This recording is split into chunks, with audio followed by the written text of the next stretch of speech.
आप जिस चढ़ाई को हंसते हुए चढ़ गए, क्या चढ़ सकते थे? सब बैठ के देख लो। अगर कहीं कुछ ऊंचाई पर चढ़े हो तो उसके पीछे कहीं संत कृपा है, देख लेना।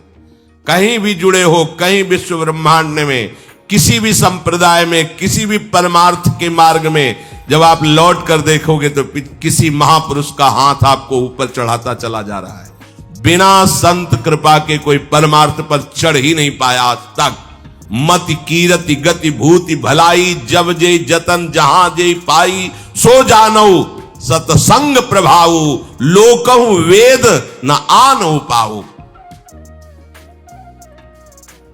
ये हर्ष शोक आदि उसको व्यापते ही नहीं जो साधु समागम करता है।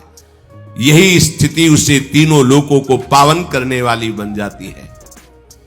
तो गोस्वामी जी कह रहे, जो तेहि पंथ चले मन लाई,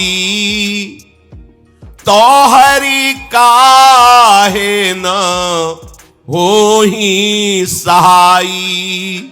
जो मार्ग श्रुति साधु दिखावे, तेहि पथ चलत सबे सुख पावे। पावे सदा सुख हरि कृपा, संसार आशा तजी रहे। सपने हूं नहीं सुख द्वैत दर्शन, बात कोटिक को कहे। तुझ देव गुरु हरि संत बिनु, आहा ध्यान दीजिए, तुझ देव गुरु हरि संत बिनु, संसार पार न पाइए। यह जानि तुलसीदास, त्रास हरन रमापति गाइए। गोस्वामी जी कहते हैं, ये जो हरि भक्ति का मार्ग आपको मिला, जो सत्संग मिला, साधु समागम मिला, मन को मार करके इस मार्ग में चलो। इस मार्ग में मनमानी नहीं चला जाता, मन को मारा जाता है। जो मन को मार के चलता है तो भगवान उसकी सहायता के लिए हर समय साथ रहते हैं। हर पग पग पर अनुभव होता है कि भगवान कितनी जो वेद मार्ग, गुरु मार्ग, संत मार्ग एक ही शब्द के पर्यायवाची है। चाहे वेद मार्ग कहो तो वही संतों के हृदय में अनुभव में आया है, वही गुरुदेव के हृदय में आया है। चाहे गुरु मार्ग कहो तो वो वेदों में लिखा है, वही संत जन पालन कर रहे हैं। चाहे संत मार्ग कहो तो वही गुरु के हृदय की बात है, वही वेदों की बात है। तीनों प्रमाण एक मिलने चाहिए। सत्यवाणी, गुरुवाणी और भगवद वाणी तीनों एक ही होनी चाहिए, तभी माना जाएगा आपको सत्य वस्तु का साक्षात्कार हुआ है। अगर शास्त्र प्रमाणित वाणी नहीं है, गुरुवाणी से मिलती नहीं है, संतों की वाणी से मिलती नहीं, तो तुम्हारी मनगढ़ंत है, उसे नहीं माना जाएगा। तस्मात् शास्त्रम प्रमाणम, तुम्हें जो अनुभूति हुई है वो शास्त्र से युक्त होनी चाहिए। आज तक कोई ऐसी स्थिति नहीं है जो शास्त्रों में वर्णन नहीं। कोई नई स्थिति भगवान ब्रह्मा जी के द्वारा, सब जितने सिद्धांत है सब उन्हीं के द्वारा। वही भगवान कृष्ण द्वैपायन व्यास के रूप में, वही ब्रह्मा के रूप में, हरि के नाभि कमल से हरि ही तो प्रकट हुए ब्रह्मा रूप में, हरि ही व्यासदेव जी के रूप में, और हरि ही संतों के हृदय में बैठ के बुलवाते। सब एक ही मिलेगा, नाप लेना। तुम्हारी पहुंच हो तो शास्त्रों में ढूंढ लेना, संत की सरल भाषा भी वेद सूत्रों में लिखी होगी, या वेद सूत्रों की गूढ़ भाषा संत की सरल भाषा से प्रकट हो रही होगी। बस आप निष्ठा पूर्वक पकड़ लें।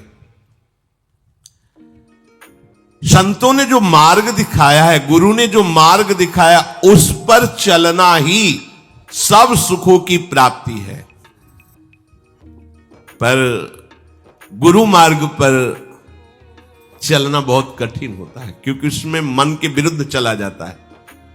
मन मानी चलना बहुत अच्छा लगता है, इसलिए सेवक जी महाराज कह रहे हैं, गुरु सेवा तज करे जबान, यह है अधर्म यह है सभान, कान नरस कन में रहे।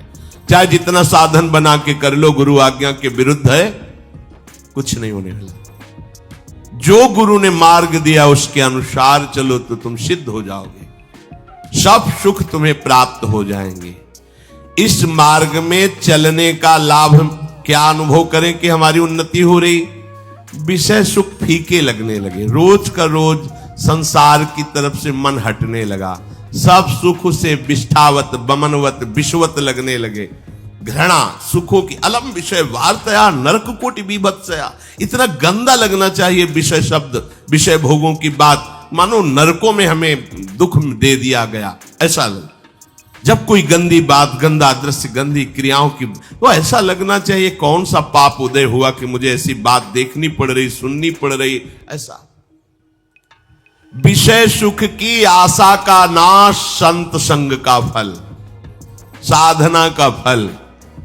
विषय सुख की आशा ज्यों की त्यों सुरक्षित है, तो क्या सत्संग, क्या साधना कर रहे हो?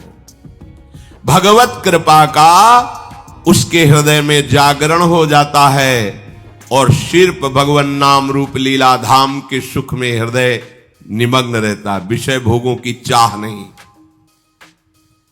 वैसे तो शास्त्रों में करोड़ों बातें हैं, पर इतनी बात समझ लो, जब तक प्रभु के सिवा कुछ दिखाई दे रहा है तब तक फंसने के पूरे चांस हैं।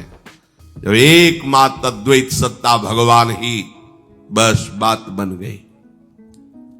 सच्चा सुख संपूर्ण संसार में एक प्रभु के सिवा कोई नहीं, ये बात जान लेना।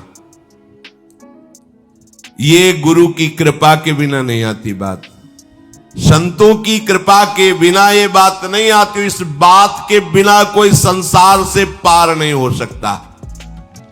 इसलिए संसार के भय को दूर कराने वाले श्री प्रियालाल का जस गाते हुए, उनका नाम जप करते हुए एक क्षण भी विषय चिंतन ना होने पावे, ऐसा प्रयास करें।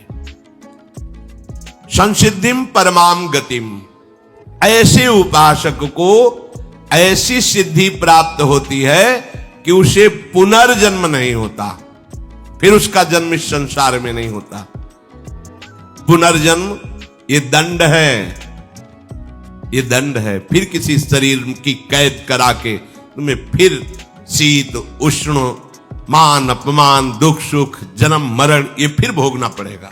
ये दंड है शरीर मिलना। हाँ, कभी कभी जैसे भगवान कहते हैं कि मैं परित्राणाय साधूनाम विनाशाय च दुष्कृताम धर्म संस्थापनार्थाय संभवाम युगे युगे, तो जब कोई बहुत ऐसी विषम परिस्थिति आती है तब भगवान अवतार लेते हैं, नहीं तो भगवान अपने जनों को भेज देते हैं। वो कर्म बंधन युक्त जन्म नहीं होता, उनको जन्म मरण का दुख नहीं होता, उनको द्वंद्व नहीं व्यापते। वो तो बस लीलावत आते हैं और भगवान के आदेश का पालन करके भक्ति का साम्राज्य स्थापित किए, अंतर ध्यान हो गए। या तीसरी बात, किसी को भी निमित्त बनाकर भगवद आवेश उसमें जागृत हो जाता है और उसका जगत मंगल करके भगवान अंतर ध्यान हो जाते हैं, लोग पहचान नहीं पाते।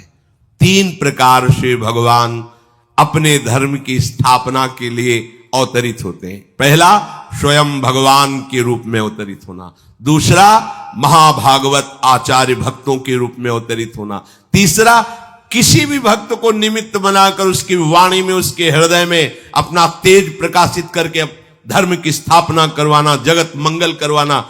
सामने वालों को व्यक्ति नजर आता है, वहां वो नहीं, केवल शरीर है, अंदर केवल भगवान का शासन चल रहा है, वही बोल रहे हैं, वही सब कर रहे हैं। ऐसे ही कई बार भगवान अवतरित होते रहते हैं अपने भक्तों के हृदय में, चुपचाप अपना कार्य कराकर फिर बाद में लोगों को लगता, अरे वो तो ऐसे वो तो साक्षात भगवान थे।